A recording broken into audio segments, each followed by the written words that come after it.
Alam mo ba na based on study, 98% pala ng mga Pinoy ang nagre-retire ng broke. And based sa study, 45% become dependent on their children or relatives. Tandaan natin na hindi natin emergency fund or retirement fund ang ating mga anak or ang ating relatives. Kaya sabi nga ni Jim Rohn, excuses are nails used to build a house of failure. Ibig sabihin, every time na nag-e-excuse tayo bakit hindi tayo makaipon, talagang lalo tayong hindi makakapag-build ng wealth or retirement fund natin.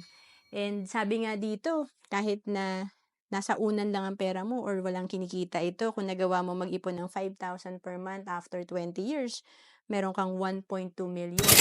Paano pa pag natuto kang mag-invest na kumikita ng 12% per year? Yung 5,000 per month mo, after 20 years, nasa 4.5 million na sana.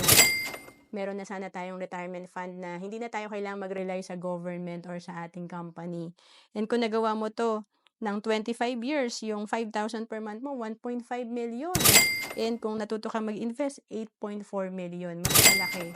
Kaya, importante talaga na gawin natin to at gawin natin ng tuloy-tuloy.